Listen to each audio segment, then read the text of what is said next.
The lock on the storm cellar door was new. That was the first thing I noticed when I pulled up the gravel driveway that Sunday afternoon in September. I'd been to this property maybe a dozen times over the past 6 years, helping Daniel move in after the wedding, fixing the porch railing the summer after Sophie was born, bringing over tools whenever something needed doing. I knew this place the way you know any place that belongs to your family, even when it stops belonging to you. I knew the paint was peeling on the north side of the farmhouse. I knew the old weather vane on the barn clicked when the wind came from the east. And I knew that Storm Cellar had always had a simple rusted latch, the kind that's been on old Indiana farmhouses since before I was born. This padlock was shiny, heavy-duty, the kind you'd use to secure something you didn't want anyone getting into. My son Daniel had called me that morning. He'd moved out 3 months ago when Patrice asked for the separation, and he'd been staying in a room at my house ever since. He was 41 years old, sleeping in the room where he used to build model planes as a kid, and neither of us talked about how strange that was. He'd asked me to go by the farmhouse while Patrice was at her sister's and pick up the rest of his things from the garage. A few power tools, a box of his father's hunting gear I'd lent him years ago, his grandfather's fishing rods. Nothing dramatic, just the quiet archaeology of a marriage that didn't make it. I wasn't expecting to stay long. Sophie was in the side yard when I got out of the truck. 8 years old, barefoot, despite the chill in the air, chasing something through the dry grass with the single-minded focus that only children possess. When she saw me, she dropped whatever she was chasing and came running. Grandpa Gerald. She hit me around the waist and I caught her, lifted her up even though my back reminded me I was 64 years old and had no business lifting anyone. "Hey there, Bug. I thought you were going to your Aunt Renee's with your mom. She said I could stay with Grandma Eleanor. She's inside, making soup." Eleanor Goff, Patrice's mother. She'd been a fixture at the farmhouse since before Daniel and Patrice were married, a compact woman in her late 60s with close-cropped silver hair and eyes the color of old dimes. She'd never been warm to me exactly, but she was polite in the way that people are polite when they've decided you're beneath their notice. She doted on Sophie. I'd give her that. Whenever I came around, Sophie was clean and fed and occupied. Whatever else I thought about Eleanor, she took care of my granddaughter. I set Sophie down and started toward the garage to grab Daniel's things. That's when she grabbed my hand. "Don't go past the cellar, Grandpa Gerald." I stopped. "What do you mean, Bug?" Sophie was looking at the storm cellar door, the one with the new padlock, and there was something in her face I couldn't quite read. Not fear, exactly. Something more like the expression a child wears when they've been told a rule so many times it has become part of how they see the world. Grandma Eleanor says not to go near it. She says that's where things go when they're too broken to fix. I looked at her. "Things? What kind of things?" Sophie shrugged with the easy fatalism of a child. "She says things that cause too much trouble end up down there. She told me it's been that way since before my mom was born. Since before Patrice was born. Patrice was 40. That put Eleanor's cellar policy at over 4 decades old." I almost smiled. Eleanor had always struck me as the type who'd turn a root cellar into a philosophical statement. "Okay, Bug, I won't go near it. You go on and play." She ran back into the grass. I went to the garage.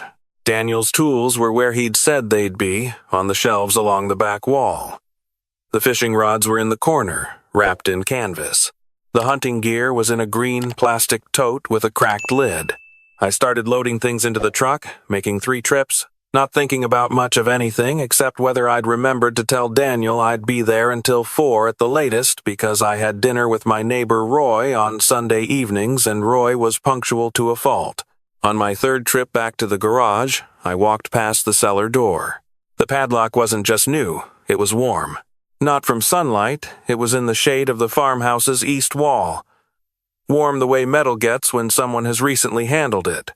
When it's been recently touched, I don't know why I noticed that. I don't know why it stopped me. 64 years of living teaches you things you can't put into words, instincts that come from somewhere below reasoning. Something about the combination of Sophie's words and that still warm padlock sat wrong inside me like a meal that hasn't settled. Things that cause too much trouble end up down there. I kept walking, loaded the last of Daniel's things, got in my truck, sat there for a full minute with the engine off. I'm not a reckless man. I spent 38 years as an electrician. In that line of work, you learn early that the thing that kills you is not the wire you can see, but the one you can't, the one tucked behind a wall or buried under a floor. You learn to pay attention to what doesn't fit. You learn to trust the feeling that something is wrong before you can prove it. I got out of the truck. The barn had tools. I'd put half of them there myself over the years, helped Daniel organize the place the summer before Sophie started kindergarten. In the back corner, on a hook I'd hung myself, there was a bolt cutter. We'd used it 2 years ago when Sophie's bicycle lock jammed, and she sat on the porch crying for 40 minutes because she was afraid she'd never be able to ride her bike again. I stood there with the bolt cutter in my hand for a long moment. I thought about Eleanor inside making soup. I thought about Sophie chasing something through the dry grass. I thought about Daniel back at my house, sitting in his boyhood room, probably watching baseball on his phone. I thought about a warm padlock in September shade. I went to the storm cellar. One cut. The padlock fell into the grass. I pulled the wooden door up by its iron handle, the hinges screaming with rust, and stood at the top of the stairs looking down into the dark. The smell came first. It wasn't rot. I want to be clear about that, because rot is a smell anyone would recognize and would have acted on long before I did. This was something else. Chemical and dry, like the inside of an old hardware store, like the back room of a place that had been closed up for years. Wrong in a way that chemical smells are wrong because they're masking something else underneath them. I found the light switch on the wall just inside the door. A single bare bulb came on. I went down the stairs. The cellar was maybe 20 feet by 20 feet. Canned goods on shelves along the walls, the way every old Indiana farmhouse cellar looks. Jam jars and green beans and tomatoes, years of them, the old ones dusty in the back. A workbench with mason jars full of nails, Christmas decorations in cardboard boxes, normal, ordinary. In the far corner, behind a metal shelving unit that had been pulled slightly away from the wall, there was a wooden crate, heavy-looking, sealed with a strip of caulk around the lid, and sitting on top of it, as if it had been placed there deliberately, a framed photograph. I picked it up. It was a man. Mid-30s, I'd have guessed, with a broad face and a grin that took up too much of it, wearing a flannel shirt and holding a small child in his arms. A girl, maybe 2 or 3 years old. Standing in a yard I recognized as the yard above me, the farmhouse visible in the background. The photograph was old. The colors faded to that warm orange pallor that pictures get after a few decades. I didn't know the man. I'd never seen him before. But the little girl in his arms, even at 2 or 3 years old with the round face of a toddler, was unmistakably Patrice. I don't remember deciding to open the crate. I remember finding a flathead screwdriver on the workbench and working at the caulk seal and thinking in a flat, distant way that I was going to have to call someone. I remember the caulk coming away in strips. I remember lifting the lid. There were remains inside, wrapped in layers of heavy plastic sheeting that had gone brittle with age, but through it I could see enough. A person. An adult. Whoever he was, he had been here long enough that the chemical smell made sense now. Preservatives of some kind, something that had slowed the process of time without stopping it entirely. I set the lid back down very carefully. I went up the stairs and I sat on the ground at the top of the cellar door with my back against the farmhouse and I called 911. 911, what is your emergency? I need police at 4714 Millhaven Road, outside of Greenville. My name is Gerald Marsh. I need you to send someone out here right now. There are human remains in the storm cellar. Sir? Did you say human remains? Yes, in a crate. There's been someone down there for a long time. A very long time. Sir, do not touch anything. Do not leave the premises. Officers are on their way. I sat there with the phone in my lap and I looked out at the yard and I watched Sophie chase a grasshopper through the dry September grass, and I thought about the photograph of a man I'd never seen holding my daughter-in-law, when she was too young to remember his face. Eleanor was arrested before the police even made it down the cellar stairs. She came out the back door of the farmhouse maybe 5 minutes after I'd hung up with dispatch, carrying a bowl of soup and wearing an expression of mild curiosity, the way you look when you hear an unfamiliar noise and aren't worried enough to hurry. She saw the open cellar door. She saw me sitting next to it, and her face went very, very still. She set the soup bowl down on the back step. She didn't run, didn't speak, just folded her hands in front of her and waited. That was the most frightening part. The waiting. Like she had practiced it. The first officer arrived in 11 minutes. Sophie had been brought inside before he got there. I'd managed to coax her in with promises of the soup on the back step, talking to her the way you talk to children when you need them calm and don't have the luxury of falling apart yourself. I didn't know what she'd seen or heard, but I knew she didn't need to see what was going to happen next. Eleanor was still standing in the yard when the cruiser came up the driveway. She answered their questions in a voice like someone describing the weather. The detective who came to take my statement in the kitchen an hour later was a woman named Carol, 50s, the kind of tired that comes from years of the job rather than that particular day. She sat across from me at Patrice's kitchen table and she asked me careful questions in a careful voice and she listened to my answers the way people listen when they're organizing information. Mr. Marsh? Do you know who owned this property before the Goff family? Eleanor's family. I know her family has had this land for a long time. Detective Carroll nodded. Do you know who the man in the photograph is? The one you found on the crate? No, I've never seen him before. But the little girl is Patrice, my daughter-in-law. She's maybe 2 years old in the picture. We believe the man is Gordon Holt. He was Eleanor Goff's first husband. He was reported missing in March of 1996. He was 37 years old. The room tilted a little. He was never found. The family reported him as having left. Eleanor told the police he'd been unhappy, that he'd been talking about starting over somewhere else, that she wasn't surprised when he didn't come home. The investigation lasted about 3 months. There were no leads and no body. Case went cold. March 1996. If Patrice was born in 1984, she would have been 11 years old when her father disappeared. She would have remembered him. Does Patrice know about this? I asked. She's been notified. She's on her way back from her sister's. Detective Carroll paused.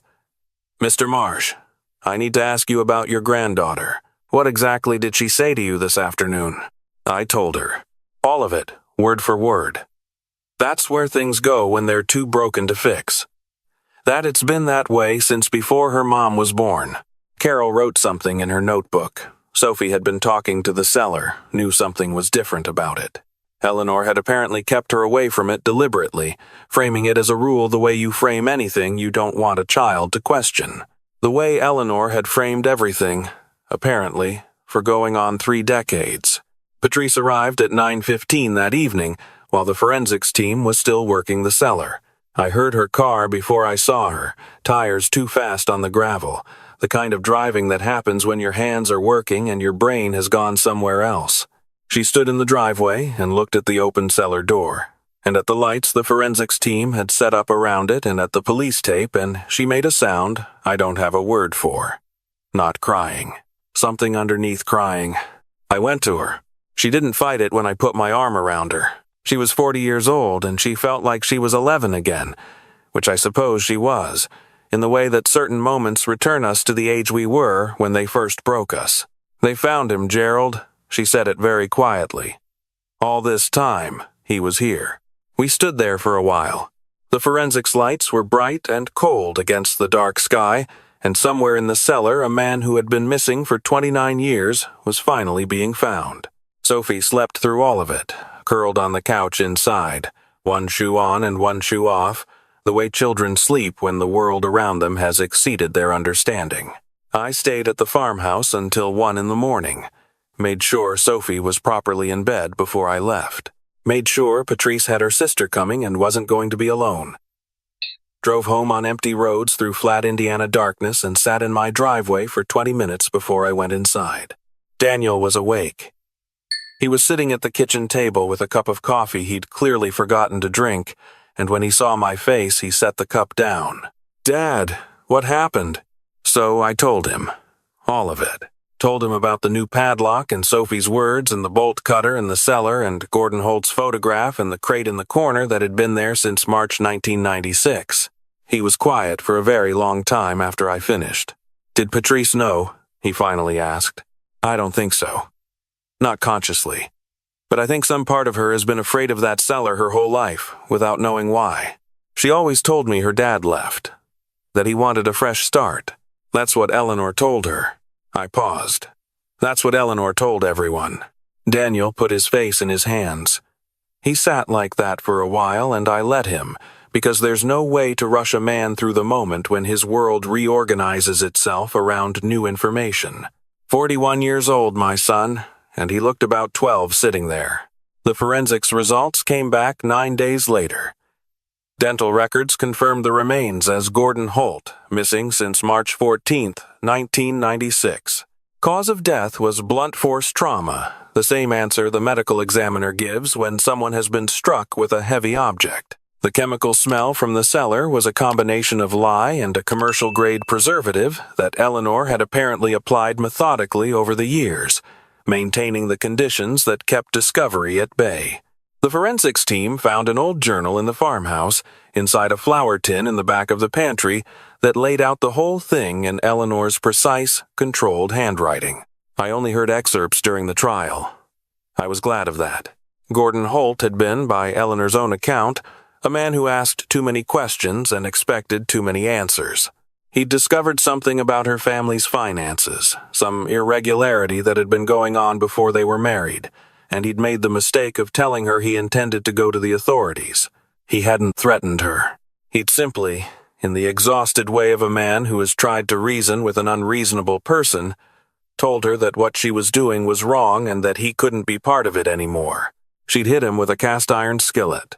The same skillet, Detective Carroll told me later, with the carefully neutral voice of someone delivering information they find personally devastating, that was still hanging on the kitchen wall of the farmhouse when the police searched it. Patrice had been at school.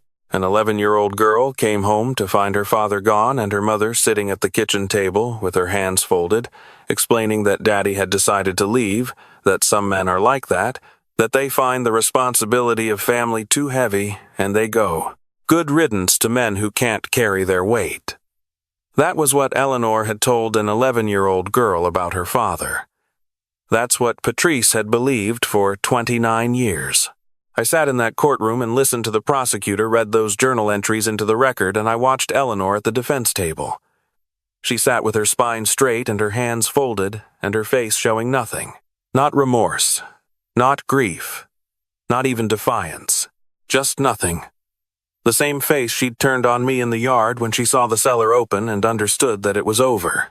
The psychiatrist who testified at the competency hearing described Eleanor as presenting with narcissistic personality disorder of a severe variety, combined with a pattern of controlling behavior that had been in place since early adulthood. In her framework, the people around her existed to serve a function. When they stopped serving that function, or when they threatened to disrupt the order she had constructed, they became problems to be managed. Gordon Holt had become a problem, and she'd managed him. She was convicted on first-degree murder, obstruction of justice, and evidence tampering. The judge at sentencing was a compact man named Whitfield, who had been on the bench for 20 years, and who read the verdict with the steady voice of someone who has learned to not let what he sees in that room follow him home. Eleanor Goff, age 68, was sentenced to life without the possibility of parole. She died in prison 14 months later. Heart failure, they said. I don't know how to feel about that, and I've stopped trying. The custody arrangement for Sophie was renegotiated in family court that spring. Daniel and Patrice had decided on an amicable divorce, one of those separations that becomes easier rather than harder once the reasons for the distance finally come into focus. Patrice, her therapist, later explained to the family court mediator, had spent her entire adult life operating from the baseline assumption that the people you love will leave if you are not sufficient, if you do not meet their requirements, if you cause too much trouble. She had learned that from an 11-year-old girl's understanding of why her father hadn't come home. She'd been trying to be good enough for 30 years. It had cost her her marriage and almost cost her her daughter. The family court judge awarded Daniel primary custody with generous visitation for Patrice. He didn't strip her of her rights. He recognized, as the social worker's report laid out carefully, that Patrice was a victim of decades of psychological conditioning, that she had no knowledge of or involvement in what her mother had done, and that she was actively pursuing treatment. What he required was a structured arrangement that kept Sophie's stability at the center. Sophie took it better than any of us expected. Children do that sometimes. They bend in ways that would break the rest of us. She asked me once, about 2 months after everything happened, when she was doing homework at my kitchen table while Daniel was at the store, whether Grandma Eleanor was a bad person. I thought about that question for a moment. I said, "Yes, Bug. I think she did some very bad things." Sophie was quiet for a while, chewing the end of her pencil the way she does when she's thinking something through. How come she seemed normal? Like she was just a regular grandma. "That's one of the hard things about the world," I told her. "Sometimes the people who do the worst things are the ones who look most ordinary. That's why we have to pay attention to what people do, not just what they look like." Sophie nodded like that made sense to her, and then she went back to her long division. And I sat there for a while afterward, feeling the weight of having told an 8-year-old girl something true. We moved Sophie into a new school that fall, partly for Daniel's commute, and partly because her old classroom had too many children who had overheard too many adults talking. Kids that age are sponges and they wring themselves out at recess. I wanted Sophie to have a fresh start in a place where she was just Sophie, not the girl whose grandmother turned out to be something out of a crime documentary. Her new school has a good counselor, Mrs. Abernathy, who is maybe 30 years old and has the kind of patient stillness that the right people carry into the right professions. Sophie sees her once a week. She comes home from those sessions quieter than usual, and then by dinner time she's arguing with me about screen time and whether macaroni and cheese counts as a real meal, and I take that as a good sign. The nightmares come sometimes. She wakes up at 2 or 3 in the morning, and Daniel or I will hear her, and one of us will sit with her on the edge of the bed and wait until the fear passes back into sleep. She doesn't talk much about what the nightmares are, and we don't push. Mrs. Abernathy says she'll talk about it when she's ready. I think about Gordon Holt more than I expected to. He was 37 years old in that photograph. Broad face, big grin, holding his little girl in his arms in a yard he must have thought was going to be his for the rest of a long and ordinary life. He didn't know. That day someone took that picture, that the ordinary life was already running out. He didn't know that asking the wrong question of the wrong person was going to be the last real thing he ever did. They buried him in April, at a cemetery in Crawfordsville where his parents were buried, where what remained of his family could visit. There was a small service. A few old friends who had mourned him the first time and were now mourning him again differently, with the particular grief of people who spent decades wondering and now have their answer and find the answer worse than the wondering. Patrice was there. Daniel went with her because she asked him to, and he is a decent man, my son, whatever else went wrong between them. I drove separately and stood in the back and watched my daughter-in-law lay flowers on her father's casket with the expression of someone completing an act they have been waiting to complete for most of their life. Sophie had asked to come. "She's my grandfather," she told me when I picked her up that morning. "Even if I never got to meet him, I want to be there." She stood very straight during the service, her hand in mine, and when the minister finished, she walked up to the casket on her own and put her palm flat on the wood the way you see people do in movies, except she wasn't performing anything. She was just a 9-year-old girl saying goodbye to a man who never got to know her. "Hi," she said it quietly, almost to herself. "My name is Sophie. I'm Patrice's daughter. I wanted you to know that we know you didn't leave, that you didn't want to go." She paused. "My grandpa Gerald found you. He made sure you got out of there." She came back and took my hand, and we stood there until the service was over.